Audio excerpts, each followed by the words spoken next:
नमस्कार दोस्तों, जैसा कि हमने इससे पहले भी कारक ही पढ़ा था।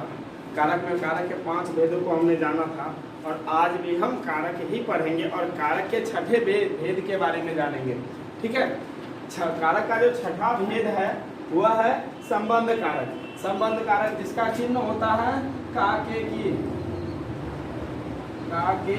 की, अर्थात किसी का किसी के किसी के साथ, किसी का किसी के किसी के साथ संबंध व्यक्त किया जाता है, वहां पर हम संबंध कारक का प्रयोग करते हैं। तो हम लोग देखते हैं अब संबंध कारक क्या है। संबंध कारक के बारे में जानते हैं। सबसे पहले हम इसके परिभाषा के बारे में जानते हैं।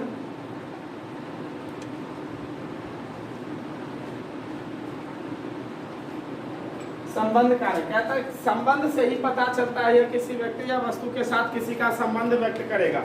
ठीक है, वस्तु ये इस शब्द से ही हमें पता चलता है कि किसी व्यक्ति या वस्तु के साथ यह संबंध व्यक्त करेगा। तो हम इसका परिभाषा देख लेते हैं।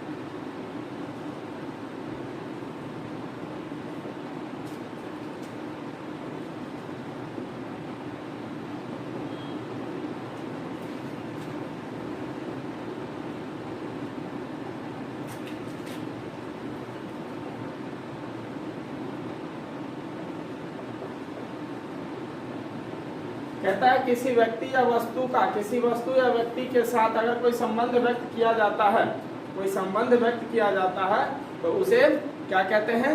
संबंध कारक कहते हैं। क्या कहते हैं? संबंध कारक कहते हैं। अब उदाहरण के तौर पर हम देख लेते हैं। यह राम का घर है। यह राम का घर है। अब यहाँ देख लीजिए, यह घर जो है यह किससे संबंधित करता है? राम से संबंधित करता है। किससे संबंधित करता है? राम से संबंधित करता है। अर्थात यह राम क्या हो जाएगा? संबंध कारक हो जाएगा। क्या हो जाएगा? संबंध कारक हो जाएगा। क्या हो जाएगा? और यह घर क्या हो जाएगा? यह हो जाएगा आपका कर्म कारक हो जाएगा। ठीक है, तो हम बना लेते हैं यह का यहाँ पर इदम हम लिख लेते हैं। इदम या इयम हम लिख सकते हैं। ठीक है, क्योंकि घर जो है वह राम का है। इदम रामस्य, जब हम राम में षष्ठी विभक्ति अर्थात संबंध कारक होगा तो वो षष्ठी विभक्ति का प्रयोग करेंगे। रामस्य गृहम अस्ति हम लगा सकते हैं, नहीं भी लगा सकते हैं, कोई दिक्कत नहीं होगा। इदम रामस्य गृहम अस्ति।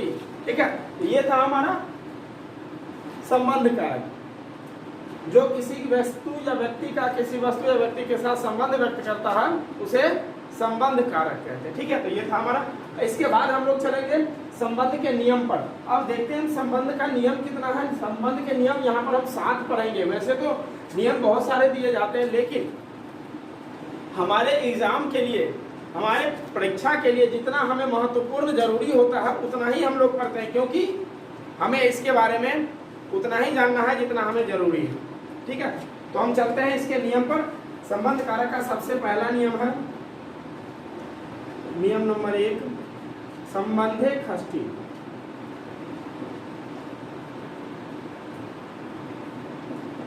संबंधे षष्ठी यहाँ पर ऊपर में पहले ही हमने लिख दिया है संबंध कारक षष्ठी विभक्ति, लेकिन इसका नियम यही कहता है संबंधे षष्ठी। अर्थात संबंध कारक में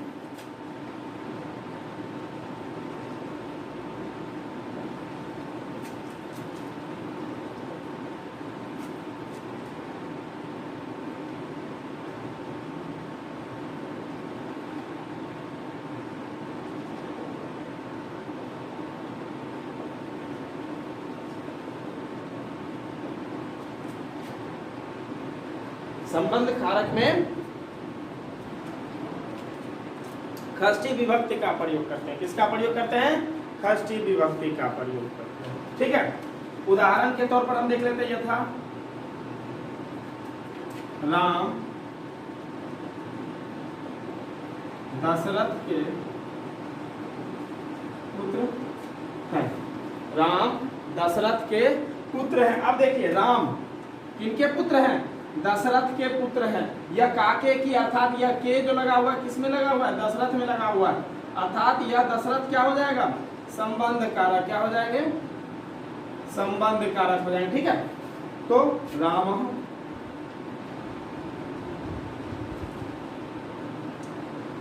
दशरथस्य पुत्रम अस्ति।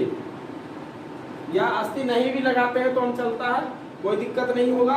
ये था हमारा नियम नंबर 1, संबंध है खर्ची, अर्थात संबंध कारक में खर्ची विभक्ति का प्रयोग किया जाता है। उदाहरण के तौर पर देख लीजिए, राम दशरथ के पुत्र है, अर्थात राम और दशरथ में दोनों में ना कोई संबंध है। कौन सा संबंध है? पिता पुत्र का संबंध है। ठीक है, ये था हमारा नियम नंबर 1। ठीक है, समझ गए होंगे आप। अब हम लोग चलते हैं नियम नंबर 2 पर। तो अब हम लोग चलते हैं नियम नंबर 2 पर। कौन सा? संबंध कारक के नियम नंबर 2। नियम नंबर 2 कहता है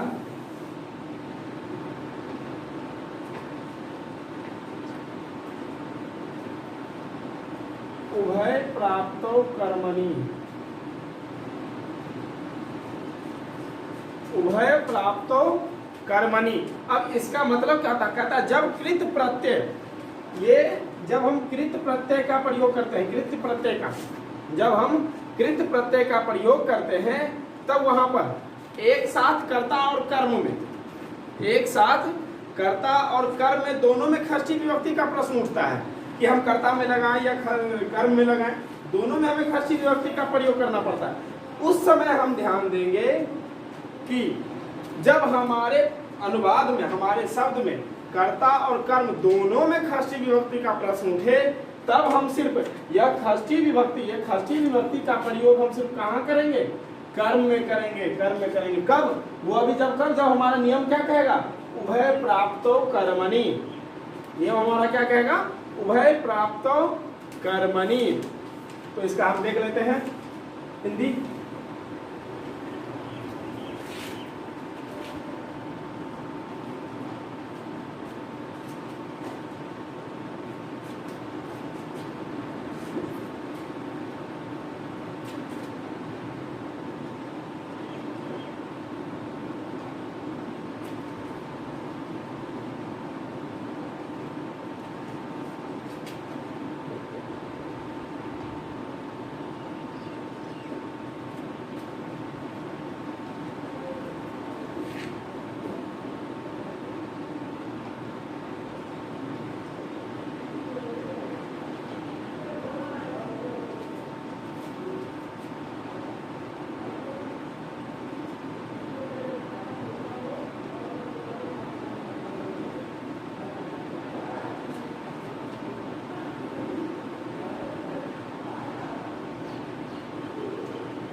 तो उभय प्राप्तो कर्मणि, अर्थात जब कृत प्रत्यय का योग हो और उस समय कृत प्रत्यय के योग में एक साथ कर्ता और कर्म दोनों में हमें खर्ची विभक्ति का प्रयोग करने के लिए मिले, तब हम कर्ता को छोड़कर कर्म में हम खर्ची विभक्ति का प्रयोग करते हैं। किसमें करेंगे? खर्ची विभक्ति का प्रयोग। कर्म में हम खर्ची विभक्ति का प्रयोग करेंगे। ठीक है, तो उदाहरण के तौर पर हम अब देख लेते हैं। उदाहरण के तौर पर हम देखते हैं दुग्धस्य पानम शिशुना। दूध का पान मतलब पीना बच्चों के लिए, बच्चों के लिए दूध का पीना कह सकते हैं आवश्यक है। यहाँ पर अनुवाद इतना ही, हमें संबंध कारक का सिर्फ प्रयोग करना है, इसलिए हम उतना ही लेकर चलते हैं। तो दूध का अर्थात ये संबंध कारक है, इसलिए हमने दुग्धस्य पीना पानम और बच्चों के लिए शिशुना। ठीक है, ये था हमारा। यहाँ पर देखिए ये शिशुना और ये दुग्धस्य, ये हो गया कर्ता के लिए। दूध किसके लिए है? बच्चों के लिए। किसके लिए है? बच्चों के लिए, अर्थात शिशुना कर्ता हो गया। ठीक है, और दूध है तो दोनों में अगर कहीं हम यह कर्म हो जाएगा तो दोनों में हमें षष्ठी विभक्ति का प्रयोग करने के लिए कहता है यहाँ पर। तो हम किस में करेंगे? कर्म में करेंगे। किस में करेंगे? दूध, अर्थात जो दूध क्या है? कर्म कारक है, इस दूध में हम करेंगे। क्योंकि दूध पीने वाला कौन है? बच्चा। अर्थात पीना अर्थात कोई काम है, तो काम करने वाला क्या कहलाता है? कर्ता कहलाता है। तो यहाँ पर ये बच्चा पीने वाला है तो इसलिए यह कर्ता हुआ, इसलिए हम कर्ता में ना करके हम किसमें करेंगे? षष्ठी विभक्ति का प्रयोग दूध में करेंगे। ठीक है, ये था हमारा नियम नंबर 2। अब हम लोग चलते हैं नियम नंबर 3 पर।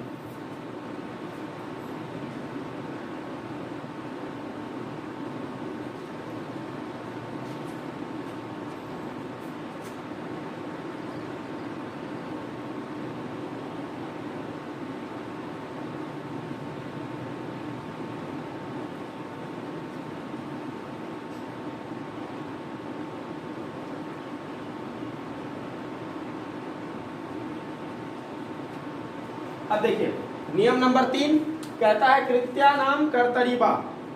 कृत्यानाम कर्तरीवा अर्थात कृत प्रत्यांत के योग में, कृत प्रत्यांत का प्रयोग जहां पर होगा, जैसे हमने यहां भी पढ़ा था कृत प्रत्यय का योग, उसी प्रकार कृत प्रत्यांत के योग में हम कर्ता में विकल्प से षष्ठी विभक्ति का प्रयोग करते हैं। विकल्प से, ठीक है, विकल्प से हम षष्ठी विभक्ति का प्रयोग करते हैं, ज्यादा कोई उतना होता नहीं है। ठीक है, कृत प्रत्यय। अब कृत प्रत्यय होता क्या है? कौन कौन से कृत प्रत्यय आएगा जो हमें पता चलेगा कि हमें कर्ता में विकल्प से षष्ठी विभक्ति का प्रयोग करना चाहिए? तो तव्य हो गया, अनियर हो गया, न्यत हो गया। ठीक है, ये सभी जो है हमारा क्या है? कृत प्रत्यय। क्या है? कृत प्रत्यय। तो हम लिख लेते हैं कृत प्रत्यांत के युग में कृत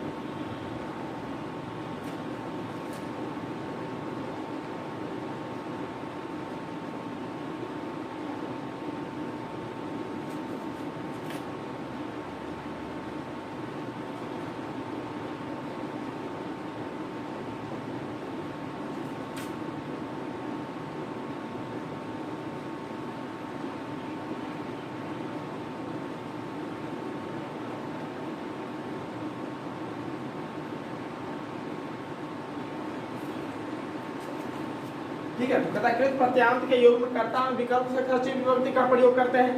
अब कृत प्रत्यय जो है तव्य हो गया, अनियर हो गया, तव्य अनियर, उसके बाद आपका यत हो गया, उसके बाद न्यत, न्यत हो गया और क्या? ठीक है, क्या? ये सभी आपका क्या है? कृत प्रत्यांत के अंतर्गत आते हैं। ये सभी जो है वह किसके अंतर्गत आते हैं? कृत प्रत्यांत के अंतर्गत आते हैं। ठीक है, कृत प्रत्यांत के अंतर्गत आते हैं। अब जैसे देखिए हम कहते हैं राम मेरे पूज्य हैं। राम मेरे पूज्य हैं। कौन मेरे पूज्य हैं? राम मेरे पूज्य हैं। अर्थात इसमें यह जो पूज्य का होगा वहां पर कोई ना कोई प्रत्यय लगेगा, कोई ना कोई प्रत्यय का प्रयोग किया जाएगा। प्रत्यय का राम मम, मेरे का मम, पूज्य का पूज्य। अब कहिए इसमें कौन सा प्रत्यय लगा है?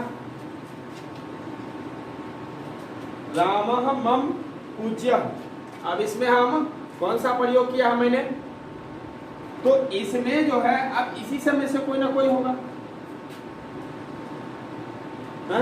इसी समय से यह तब पूज्य। ठीक है, इसका प्रयोग हमने किया। ये था हमारा जहाँ कृत प्रत्यांत का प्रयोग होता है वहां विकल्प से कर्ता में षष्ठी विभक्ति का प्रयोग करते हैं। और वह जो कृत प्रत्यय है वो कौन कौन सा है? तव्य है, अनियर है, यथ है, न्यत है और क्या है? ये सभी आपके क्या है? कृत प्रत्यय के अंतर्गत आते हैं। तो ये था हमारा नियम नंबर 3। अब हम लोग चलते हैं नियम नंबर 4 पर।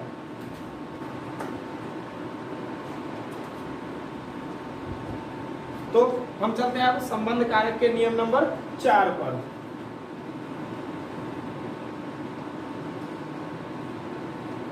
नियम नंबर 4 हमारा क्या आता है? खष्टी चनादरे।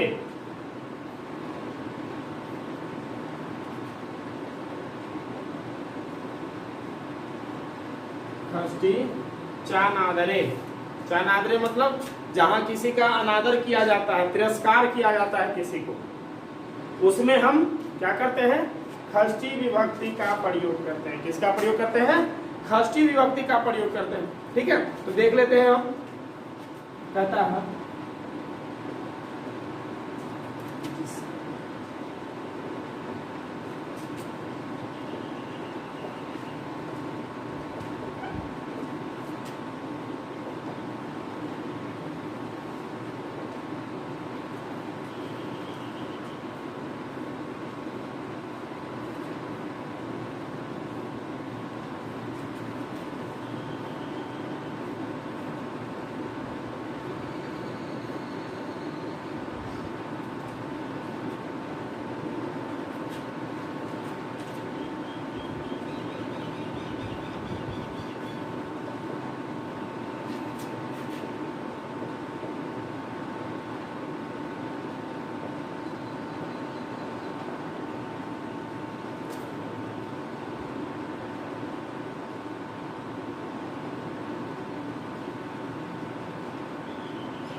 खष्टी चानादरे अर्थात कहता है जिसका अनादर करके कोई काम किया जाए, जिसका अनादर करके, जिसका तिरस्कार करके कोई काम किया जाए, वहां पर हम खष्टी विभक्ति का तो प्रयोग करते ही करते हैं, साथ साथ हम सप्तमी विभक्ति का भी प्रयोग कर सकते हैं खष्टी के जगह पर। हमारा अनुवाद गलत नहीं होता है। ठीक है, हमारा अनुवाद गलत नहीं होता है।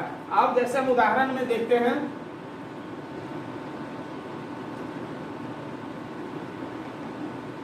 बालक को रोता देखकर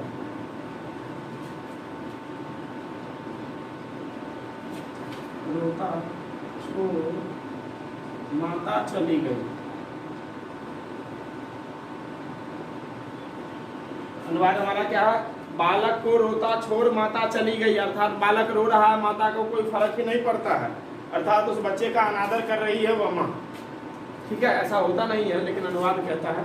ठीक है, तो यह बच्चा रो रहा है लेकिन माँ उसके ऊपर ध्यान न देकर वहां से चली गई है।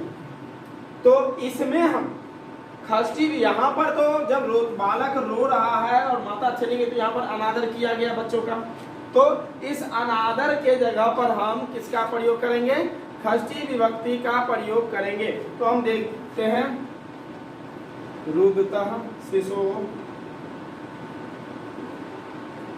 माता जगाम। ठीक है, रुदता शिशो माता जगाम, यह हो गया आपका खष्टी विभक्ति के अंतर्गत आता है। किसके अंतर्गत आता है? खष्टी विभक्ति के अंतर्गत आता है। और इसी का जब हम सप्तमी विभक्ति का बनाते हैं, रुदती शिशो माता जगाम, ये आता है आपका सप्तमी विभक्ति के अंतर्गत। देखिए दोनों अनुवाद में बहुत डिफरेंस मिलेगा आपको। तो एक अनुवाद आपका खष्टी विभक्ति है, दूसरा सप्तमी विभक्ति है। तो जहां अनादर करके कोई काम किया जाए वहां हम किसका प्रयोग करेंगे? खष्टी विभक्ति, और उसके साथ साथ सप्तमी विभक्ति का भी प्रयोग हम कर सकते हैं। ठीक है, ये था हमारा नियम नंबर 4। अब हम लोग चलते हैं नियम नंबर 5 पर।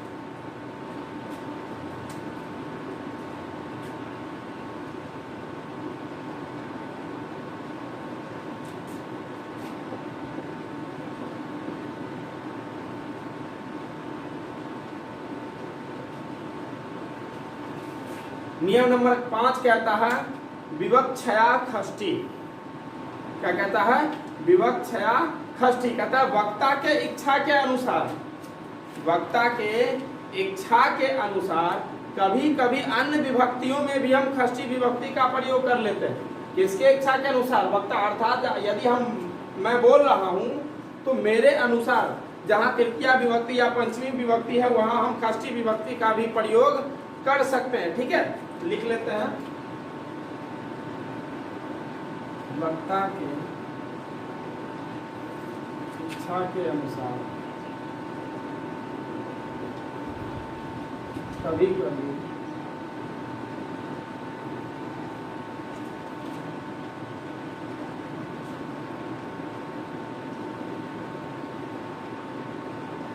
अन्य विभक्तियों में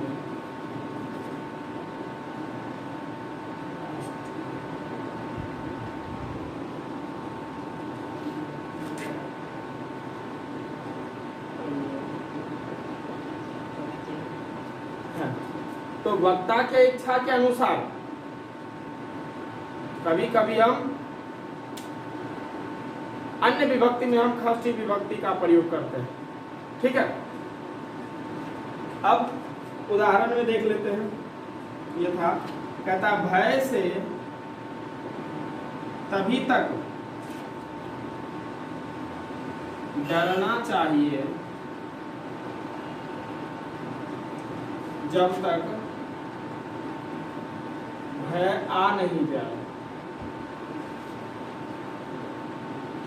भय से तभी तक डरना चाहिए जब तक कि भय आ नहीं जाए। अब कोई कह दिया ये हो रहा है हम डर गए, नहीं, ऐसा नहीं करना चाहिए। अनुवाद के अनुसार, ठीक है, अनुवाद के अनुसार कहता है जब तक भय आ ना जाए तब तक हमें डरना नहीं चाहिए। ठीक है, अब यहाँ देख लीजिए, भय से अर्थात यहाँ कोई और विभक्ति होगी, यहाँ पर क्या होगी, तृतीया विभक्ति, अर्थात ये करण कारक का रूप है, इसलिए तृतीया विभक्ति। लेकिन मेरे अनुसार अर्थात वक्ता के अनुसार हम यहाँ कौन से विभक्ति का प्रयोग करेंगे, षष्ठी विभक्ति का प्रयोग करेंगे। कौन से विभक्ति का प्रयोग करेंगे, षष्ठी विभक्ति का प्रयोग करेंगे। तावद, ये इसका नहीं है, तावद भयस्य, यहाँ पर भयेन होना चाहिए ना, भयेन होना चाहिए, लेकिन नहीं, हमने अन्य विभक्ति में भी षष्ठी विभक्ति का प्रयोग कर लिया। तावद भयस्य भवेतव्यम, भवेतव्यम, यहाँ भय से अर्थात भय से तभी तक, मतलब तावत डरना चाहिए, भवेत भव भय धातु हो गया, ये पूरा हो गया। अनुवाद आपका बड़ा है, हिंदी अनुवाद, लेकिन संस्कृत का अनुवाद बहुत छोटा है। तावत भयस्य भवेतव्यम, हम लिख सकते हैं भयस्य तावत भवेतव्यम। ठीक है, यहाँ पर जो है, यहाँ भी धातु का प्रयोग किया गया है। इसका प्रयोग किया गया है, भी धातु का प्रयोग किया गया। ठीक है, ये था हमारा नियम नंबर 5। ठीक है, तो अब हम लोग चलते हैं नियम नंबर 6 पर।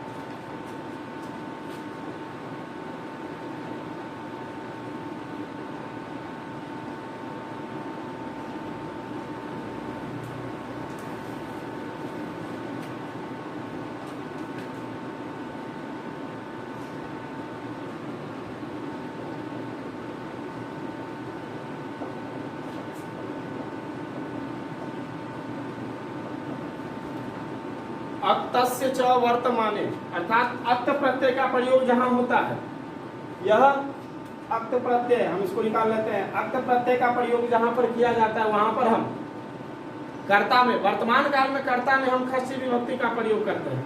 वर्तमान काल में हम षष्ठा में कर्ता में कौन सी विभक्ति का प्रयोग करते हैं, षष्ठी विभक्ति का प्रयोग करते हैं। ठीक है, हम इसका लिख लेते हैं। वर्तमान काल में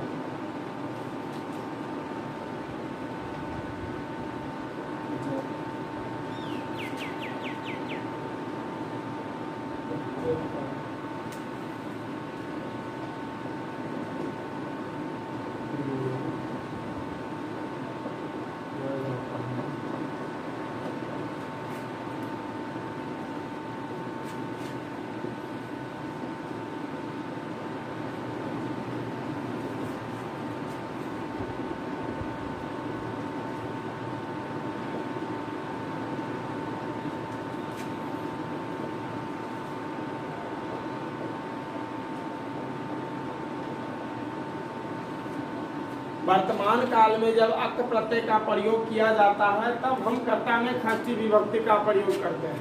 ठीक है, तब हम जाकर कर्ता में किसका प्रयोग करते हैं, षष्ठी विभक्ति का प्रयोग करते हैं। उदाहरण के तौर पर देख लेते हैं। विद्वान हमेशा पूजे जाते हैं, विद्वान हमेशा पूजे जाते हैं, ठीक है। विद्वानम, अब कहिएगा कौन, यहाँ पर नम काहे लगाया गया, नम काहे लगाया गया, अर्थात ये कर्म कारक है ना कि कर्ता कारक, ठीक है।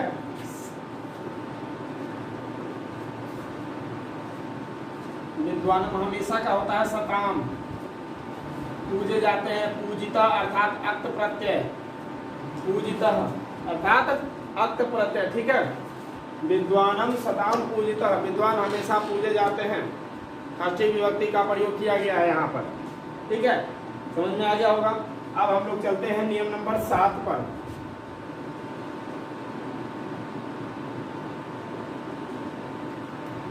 नियम नंबर 7 हमारा कहता है तृप्ति अर्थानाम विभाषा।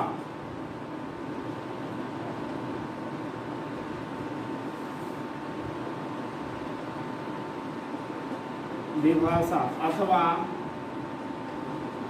करने षष्ठी, तृप्ति अर्थानाम विभाषा या करने षष्ठी।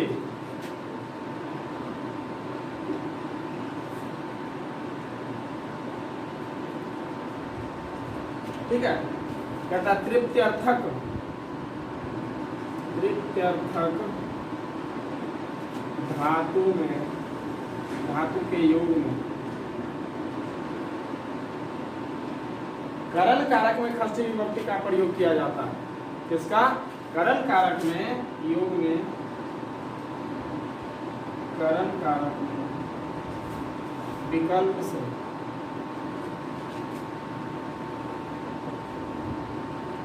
षष्ठी विभक्ति का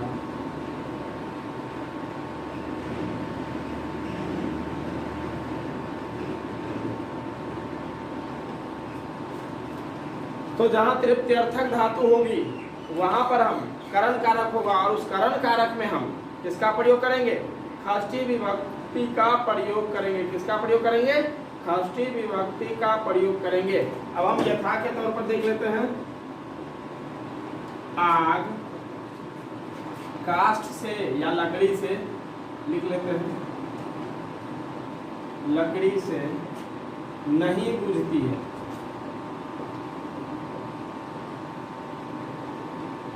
लकड़ी से नहीं बुझती है, ठीक है। तो अब देखते हैं ना अग्नि, ना अग्नि, ना मतलब आग नहीं, ठीक है। तृष्यति मतलब बुझना, तृष्यति, न अग्नि तृष्यति काष्ठानाम, काष्ठानाम ये हो गया षष्ठी विभक्ति। काष्ठ वह काष्ठानाम वह काष्ठ है, अर्थात विकल्प से यहाँ पर हम करण कारक में हमने षष्ठी विभक्ति का प्रयोग किया और ये तो द्वितीय व्यक्ति का बहुवचन है, ठीक है। न अग्नि तृष्यति काष्ठानाम वह काष्ठ है, ठीक है। तो ये था हमारा नियम नंबर 7, संबंध कारक का नियम नंबर 7। अब संबंध कारक का लास्ट नियम और अंतिम नियम पर चलते हैं, नियम नंबर 8।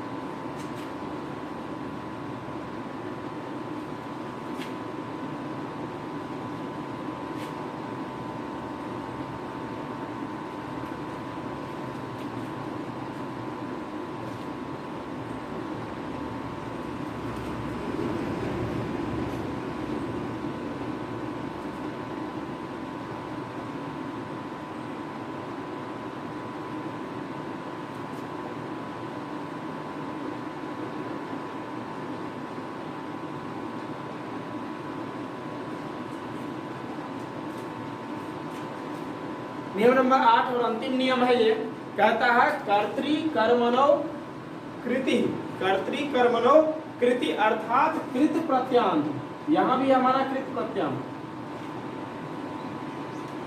कृत प्रत्यांत। अब कृत प्रत्यांत जो है वह कौन कौन सा है वह हम देख लेते हैं।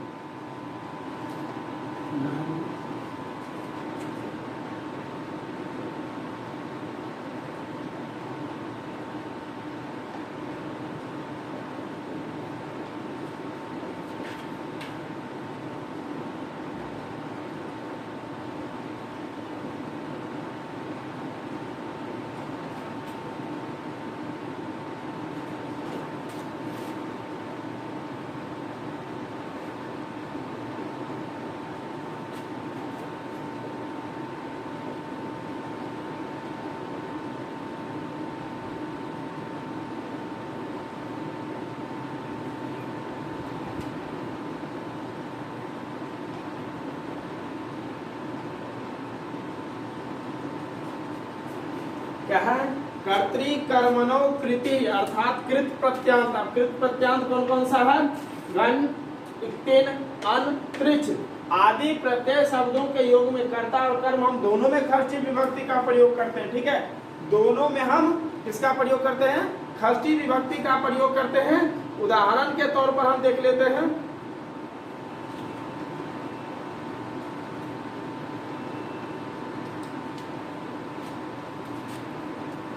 यथा, मैं आपको यहाँ पर जितना भी प्रत्यय दिया हुआ है सबका उदाहरण देके बताऊंगा। कहता है भोजन, अन्न मतलब अन्न पकाओ या भोजन पकाओ।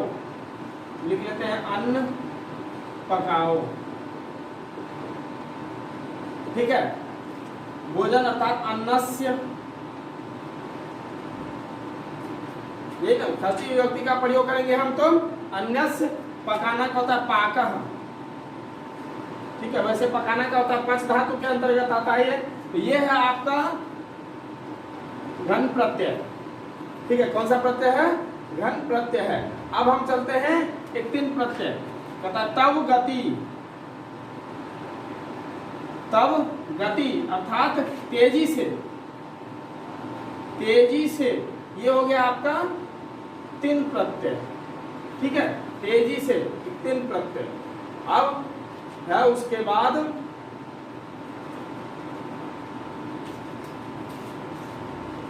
राम जाओ, रामस्य गमनम, ये हो जाएगा आपका अन या त्रिच। अन और त्रिच या नहीं, अन और त्रिच दोनों। ये है हमारा प्रत्ययकृत प्रत्यांत से बना हुआ, ये है हमारा अनुवाद। ठीक है, जिसमें अलग अलग प्रत्ययों से विभाजित किया गया, अलग अलग प्रत्ययों के द्वारा यह अनुवाद बनाया गया है। तो ये था हमारा संबंध कारक का अंतिम नियम। ठीक है, लगता है आप लोग समझ गए होंगे। अगर फिर भी सभी समझने में कहीं से कोई दिक्कत आती है तो आप हमारे नीचे कमेंट में पूछ सकते हैं। हम अपने आने वाले क्लास में हम आपको आगे की क्लास लेने से पहले हम आपको आपके कठिनाइयों को दूर करेंगे और निरंतर हम आपके साथ बने रहेंगे और आप भी हमेशा हमारे साथ बने रहिए। और हाँ, वीडियो देखने के बाद एक बार आप लाइक और शेयर इसे जरूर कर दीजिएगा। धन्यवाद।